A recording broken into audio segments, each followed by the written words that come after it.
Good morning, Ram Ram खमागणी। मैं संदीप सिंह शेखावत आप सभी साथियों का स्वागत करता हूं विस्टम नर्सिंग ऑनलाइन डिजिटल प्लेटफॉर्म पे। और 10 मिनट नर्सिंग के अंदर विस्टम कंसेप्ट सीरीज का आज का जो हमारा टॉपिक रहने वाला है उस टॉपिक का नाम है अम्बिलिकल कॉर्ड। जैसा कि हमने प्रीवियस टॉपिक में प्लेसेंटा के बारे में पढ़ा, आज के सेशन में हम अम्बिलिकल कॉर्ड के बारे में देखेंगे कि सर अम्बिलिकल कॉर्ड के बारे में क्या क्या जानकारी कवर करेंगे। सबसे पहली बात करें तो umbilical cord is also known as funis और नोवल स्ट्रिंग। अम्बिलिकल जो कॉर्ड होती है इसको अपन फ्यूनिस या नोवल स्ट्रिंग के नाम से भी जानते हैं। सबसे दूसरा सवाल आपसे पूछा जाएगा कि जो अम्बिलिकल कॉर्ड होती है ये डेवलप होना कब चालू हो जाती है, तो याद रखना साथियों, start to develop at 4 to 8 week of gestation. Pregnancy के या जेस्टेशन का जो 4 to 8 वीक होता है वहां पर इसका डेवलपमेंट स्टार्ट हो जाता है। और सबसे इंपॉर्टेंट, मैंने कल भी आपसे बताया था कि जो आपका अम्बिलिकल कॉर्ड है इसका जो डेवलपमेंट होता है वो होता है यॉक सैक से। किससे निर्माण होगा बेटा? यॉक सैक से। याद रखना, सबसे इंपॉर्टेंट पूछा जाएगा तो जवाब रहेगा यॉक सैक। इसके अलावा बात करें तो अम्बिलिकल जो कॉर्ड होती है सर वो प्लेसेंटा से अटैच होती है, लेकिन कहां से अटैच होगी? वेरी इंपॉर्टेंट, सेंट्रली अटैच होती है। और इस प्रकार के ओरिजन को हम कहते हैं इसेंट्रिक ओरिजन। नॉर्मल अगर आपसे सवाल पूछा जाता है कि प्लेसेंटा जो अम्बिलिकल कॉर्ड है वो प्लेसेंटा से कैसे अटैच होगी या कहां से अटैच होगी, तो जवाब रहेगा सेंटर से। और सेंटर का जो ओरिजन होता है इसको अपन कहते हैं इसेंट्रिक ओरिजन। क्या कहते हैं प्यारे बच्चों? इसको इसेंट्रिक ओरिजन। नेक्स्ट क्वेश्चन आपसे पूछा जाएगा length of the umbilical cord. तो जो अम्बिलिकल कॉर्ड है इसकी अगर लेंथ की मैं रेंज में बात करूं तो वो होती है 32 से 100 सेंटीमीटर। लेकिन अगर आपको एवरेज लेंथ पूछी जाए तो आपका जवाब रहेगा कितना? 55 सेंटीमीटर। तो ये वाली चीज भी आपको सबसे इंपॉर्टेंट याद रखनी है कि एक तो इसेंट्रिक ओरिजन होता है, इसके अलावा अगर मैं लेंथ की बात करूं तो सर 55 सेंटीमीटर इसकी लेंथ होती है। नेक्स्ट बात करते हैं structure of the umbilical cord के बारे में। अम्बिलिकल कॉर्ड के अगर स्ट्रक्चर की बात करें तो सबसे पहले आउटर की बात कर लेते हैं। तो अम्बिलिकल जो कॉर्ड होती है इस पे एपिथेलियल मेम्ब्रेन होती है। इसके अलावा सर एक सब्सटेंस होता है, वेरी इंपॉर्टेंट बेटा, वाटन्स जेली। ये आपसे क्वेश्चन पूछा जा सकता है, वाटन्स जेली क्या होती है? तो वाटन्स जेली जो है सर एक जेलेटिनियस सब्सटेंस, जेली के जैसे सब्सटेंस होता है, जेलेटिनियस जेली के जैसा सब्सटेंस होता है। और ये किस इसमें क्या चीज होती है, या पूछा जाए कि ये जेलेटिनियस जो सब्सटेंस है ये किससे बना हुआ होता है, तो आपका जवाब रहेगा म्यूकोपॉलीसैकेराइड, जो कि क्या है? एक प्रकार का आपका कार्बोहाइड्रेट है। तो वाटन्स जेली जो है जेलेटिनियस जेली लाइक सब्सटेंस है जो कि किससे बना हुआ होता है? म्यूकोपॉलीसैकेराइड से। नेक्स्ट क्वेश्चन की बात करें तो नेक्स्ट आपसे पूछा जाएगा कि जो वाटन्स जेली है इसका काम क्या है। वेरी इंपॉर्टेंट बच्चों, वाटन्स जेली की अगर मैं काम की बात करूं तो वाटन्स जेली का काम होता है, ये क्या करती है सर? प्लस जो अम्बिलिकल कॉर्ड है इस अम्बिलिकल कॉर्ड को प्रोटेक्शन का काम करती है, प्रोटेक्शन प्रोवाइड कराने का काम करती है। इसके अलावा अगर वाटन्स जेली, देखो वैसे तो वाटन्स जेली पूरी अम्बिलिकल कॉर्ड के चारों तरफ रहेगी, है ना, जो प्रोटेक्शन का काम करेगी। लेकिन कुछ केस में आपको ऐसा देखने का मिल सकता है एबनॉर्मल केसेस में, जहां पर वाटन्स जेली जो है वो एक ही जगह इकट्ठी हो जाए, है ना, एक ही जगह कलेक्ट हो जाए, तो इस प्रकार की कंडीशन को हम कहते हैं फॉल्स नोट, है ना। दो प्रकार की आपको नोट देखने को मिलेंगी, एक ट्रू नोट, एक फॉल्स नोट। नोट का मतलब गांठ। भाई जैसे कि अम्बिलिकल कॉर्ड एक रस्सी की जैसी संरचना है तो इसके अंदर आपको गांठ जैसी संरचना मिल सकती है, तो एक तो होगी फॉल्स नोट। फॉल्स नोट का मतलब यहां पर वाटन्स जेली इकट्ठी हुई है, इसलिए आपको वो अपीयरेंस कैसी लिख रही है? एक नोट की जैसी लग रही है, इसलिए अपन ने उसको कहा फॉल्स नोट। ट्रू नोट अभी पढ़ेंगे, जब अम्बिलिकल कॉर्ड की लेंथ अगर लंबी हो जाए, 100 सेंटीमीटर से ज्यादा हो जाए, तो ट्रू नोट हो सकती है। बट फॉल्स नोट कब देखने को मिलेगा, तो ये भी आपसे एक क्वेश्चन पूछा जा सकता है। तो आपका जवाब रहेगा सर अगर एबनॉर्मल कलेक्शन हो जाए वाटन्स जेली का तो उसकी वजह से फॉल्स नोट देखने को मिल सकती है। और सबसे इंपॉर्टेंट क्वेश्चन आपसे, वेरी इंपॉर्टेंट क्वेश्चन बेटा, अम्बिलिकल कॉर्ड ब्लड वेसल के बारे में सवाल पूछेगा कि अम्बिलिकल कॉर्ड में ब्लड वेसल कितनी होती है। तो सबसे पहले मेरी बात सुनना, अगर मैं बात करूं कि सर प्रेगनेंसी के 4 मंथ तक, टिल 4 मंथ ऑफ प्रेगनेंसी अगर क्वेश्चन के अंदर दिया हुआ है, टिल 4 मंथ ऑफ जेस्टेशन या टिल 4 मंथ ऑफ प्रेगनेंसी, तो आप कहेंगे सर कितनी ब्लड वेसल्स होती हैं? 4। टिल 4 मंथ ऑफ जेस्टेशन तक कितनी होंगी बेटा? 4 ब्लड वेसल्स होंगी। 4 ब्लड वेसल में कौन कौन सी होंगी सर? तो 2 तो आपकी अम्बिलिकल आर्टरी होंगी, 2 आपकी अम्बिलिकल वेन होंगी। ये सिंपल है कि 4 मंथ ऑफ जेस्टेशन तक सर कितनी होंगी?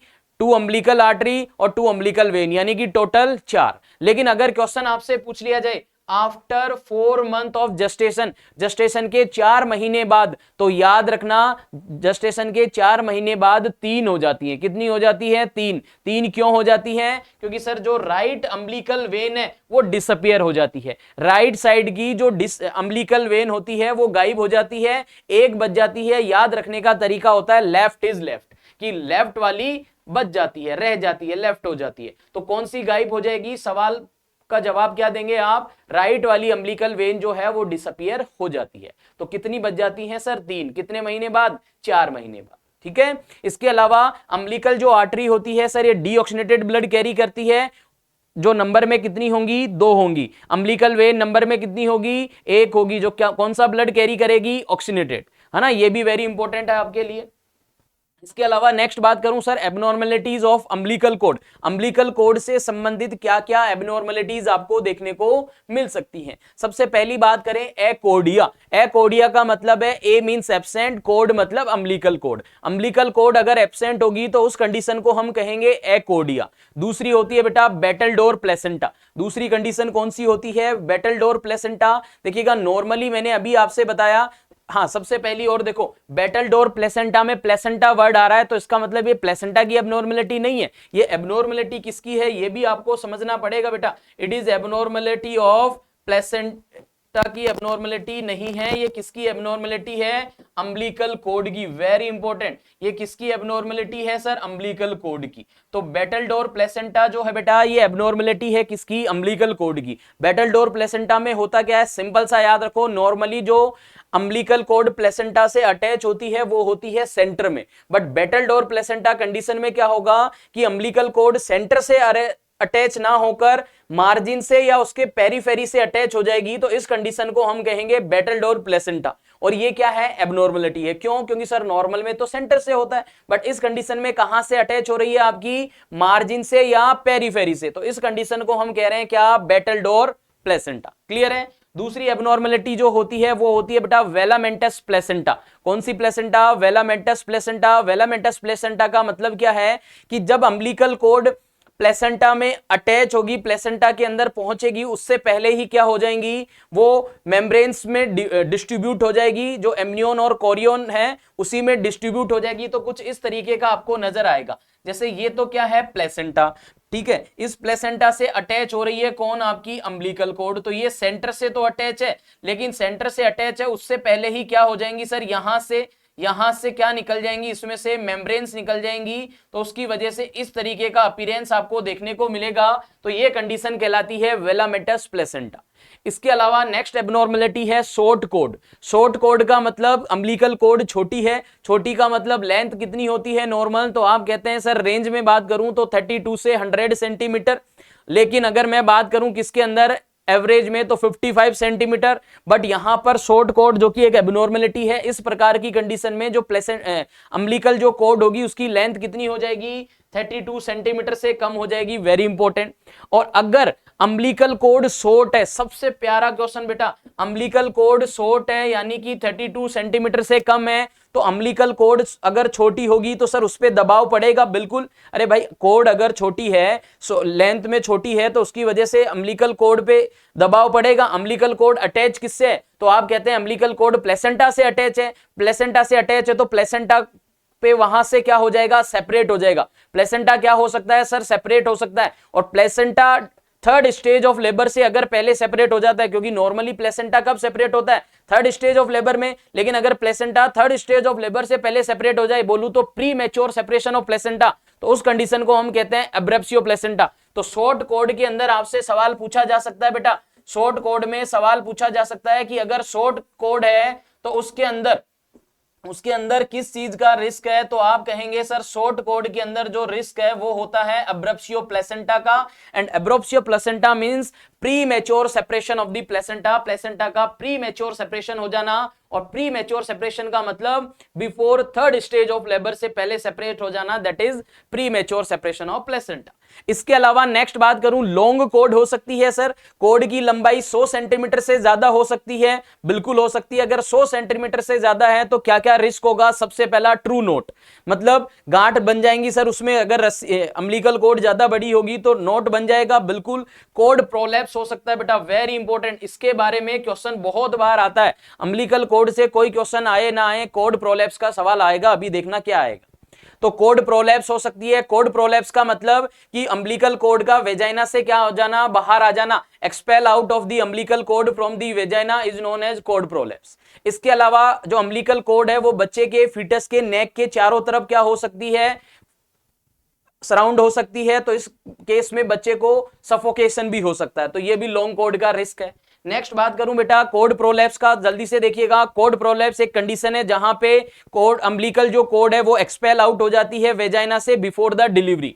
Expulsion of the umbilical cord through vagina before delivery is known as cord prolapse. अगर कोड प्रोलैप्स होगा तो दो रिस्क आपको देखने को मिलेंगी। अगर सर कोड प्रोलैप्स हो गया तो दो रिस्क आपको देखने को मिल सकती है। सबसे पहली कोड कंप्रेशन। कोड कंप्रेशन का मतलब अगर अम्बिलिकल कोड बाहर आई तो बच्चे के हेड से या बच्चे के बॉडी पार्ट से वो अम्बिलिकल कोड जो है वो कंप्रेस हो जाएगी, दब जाएगी, दब जाएगी, तो बच्चे को क्या नहीं मिलेगा, ब्लड नहीं मिलेगा, बच्चे को ऑक्सीजन वगैरह सप्लाई नहीं होगा, तो इसकी वजह से पहला तो कोड कंप्रेशन हुआ, और अगर ये सारी चीजें नहीं होंगी तो बच्चे की डेथ हो सकती है, बोले तो फीटल डेथ और कोड कंप्रेशन का रिस्क देखने को मिल सकता है। नेक्स्ट क्वेश्चन आपसे पूछा जाएगा कि अगर चलो कोड कंप्रेशन हो गया, सॉरी कोड प्रोलैप्स हो गया, तो उस केस में प्राइमरी नर्सिंग रेस्पॉन्सिबिलिटी क्या होगी बेटा? प्राइमरी नर्सिंग रेस्पॉन्सिबिलिटी से क्वेश्चन आएगा। तो प्राइमरी नर्सिंग रेस्पॉन्सिबिलिटी की बात करूं तो सबसे पहला, सबसे very important, very very important आपसे सवाल पूछेगा कि अगर कोड प्रोलैप्स हुआ है तो सबसे पहले क्या करेंगे बेटा? ट्रेंडलबर्ग पोजीशन देंगे। ट्रेंडलबर्ग पोजीशन का मतलब होता है कि जो फीमेल है उसका हेड को तो अपन डाउन करेंगे, head down and legs up, ये वाली पोजीशन कहलाती है ट्रेंडलबर्ग पोजीशन, यानी कि जिसमें सिर नीचे और पैर ऊपर। तो इसकी वजह से क्या होगा, जो बच्चा है वो थोड़ा सा नीचे की ओर जाएगा, तो कोड पे जो दबाव लग रहा था, कोड पे जो कंप्रेशन हो रहा था वो रिलीव होगा। तो सबसे पहले आपको क्या करनी है? ट्रेंडलबर्ग पोजीशन देनी है बेटा। सबसे पहली प्रायोरिटी पूछे तो ट्रेंडलबर्ग पोजीशन सबसे पहले दोगे ताकि कोड कंप्रेशन रिलीव हो। कोड कंप्रेशन रिलीव होने के बाद आप सेकंड क्या करेंगे? फीटल हार्ट रेट चेक करेंगे, बच्चे की हार्ट रेट चेक करेंगे। तीसरा और सबसे इंपॉर्टेंट सवाल आपसे पूछा जा सकता है कि आपने ट्रेंडलबर्ग पोजीशन दे दी, यानी कि कोड पे जो कंप्रेशन था उसको रिलीव कर दिया, अब कोड फ्री है, उसके बाद क्या करोगे? फीटल हार्ट रेट चेक करोगे, और उसके बाद क्या करोगे? इंसर्ट करना है अम्बिलिकल कोड को। अम्बिलिकल कोड जो बाहर आ गई उस अम्बिलिकल कोड को फिंगर्स की सहायता से इंसर्ट करेंगे, लेकिन याद रखना ग्लव्ड स्टेराइल फिंगर, ग्लव्स पहन के स्टेराइल ग्लव्ड फिंगर से आपको क्या करनी है? अम्बिलिकल कोड को इंसर्ट करनी है, लेकिन उससे पहले ट्रेंडलबर्ग पोजीशन। बिना ट्रेंडलबर्ग पोजीशन के देंगे तो पहले से कोड कंप्रेशन है, और ज्यादा आप कोड को कंप्रेस कर देंगे तो कंडीशन खराब हो जाएगी। तो ट्रेंडलबर्ग पोजीशन सबसे पहले, फीटल हार्ट रेट असेस करेंगे और हम ग्लव्ड फिंगर से अम्बिलिकल कोड को इंसर्ट कर देंगे।